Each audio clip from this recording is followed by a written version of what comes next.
In this video, I will reveal the best strategy that you can use with the RSI indicator. So the strategy is called the RSI crossover. It is a very simple and famous strategy. I will go through everything step by step and try to teach you each and every detail. So be sure to watch the whole video. First of all, open the Tradingview.com website and then select the GBP/JPY currency pair. I'll set my time to the 5-minute time frame for this strategy. But keep in mind that you can use this method on all time frames, and this strategy can be profitable on all of them. I tested this strategy 60 times. You can gain 70% of your account.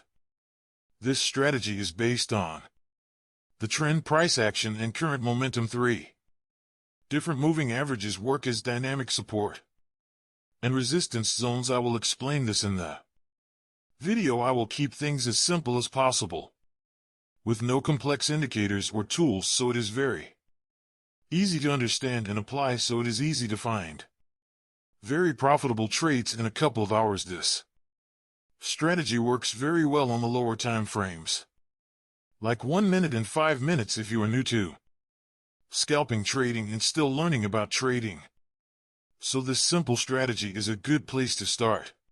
About fancy indicators, now it's time to add indicators to our chart. Go to the indicators menu and search PP Signal Super Smoother Hikanashi.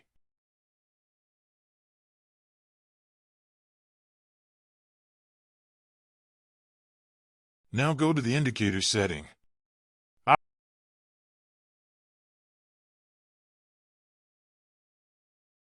and disable some option.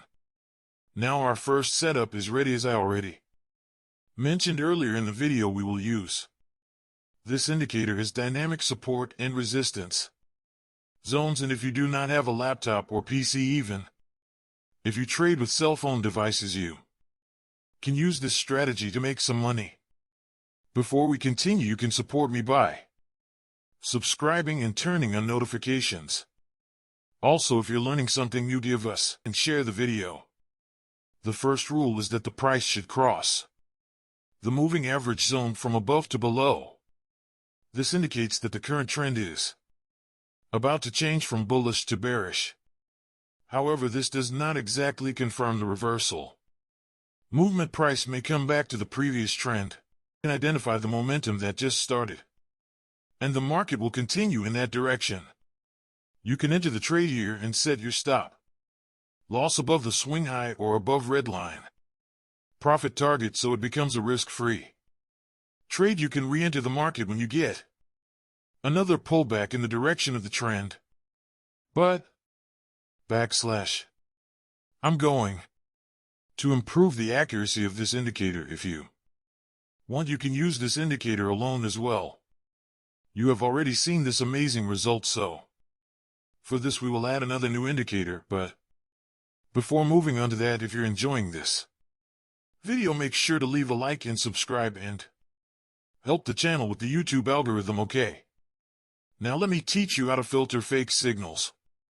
We need to add another indicator to our chart. On top of the page, click on the indicators option and open the tab on the search bar. Type Bollinger plus RSI and click on this one. Now this is how the indicator looks. Now add the last indicator to the chart. Search RSI plus backlight and click on it. By looking at the RSI Bollinger chart, we can easily understand whether the market is on uptrend or a downtrend. For example, if I hide this indicator here, then at this position you will not be able to understand properly whether the market is on an uptrend or a downtrend. But if I use this indicator, it can be easily understood that the market is on the uptrend, because the market is above the middle line of the Bollinger Band line. But where to execute the trade for this, we will use the first and third indicators. As you can see, according to the first condition, a buy signal has been generated here by closing above the green moving average line. And lastly, we will look at the below indicator, which should be above the 50 levels. And when this RSI indicator creates a red zone in this way, then you do not have to execute the sell trade. You have Firstly, the market should be below the middle line of the Bollinger Band indicator. After that, the market should close below both the moving averages. Lastly, the RSI line should be at the 50 levels or below the 50 levels, and we will set our stop loss at the previous high of the market, and gradually we will trill stop loss with moving averages. We will book profit when the market moves below the lower Bollinger Band line, and then a positive candle is created. Now that we've completely learned this strategy, and one very important thing is when you use this indicator on 1 minute or 5 minute time frame, then your stop loss will be very small. So it may be that the broker you use, they provide you very high spread due to which your chances of hitting the stop loss will be high. So I would suggest you to use Exness, which will provide you zero spread, and you will be able to execute pinpoint trades in market. Link in the description. Join now. But if you want to know about another great strategy that is just one, make sure to watch this next video shown on the screen. Take care and goodbye.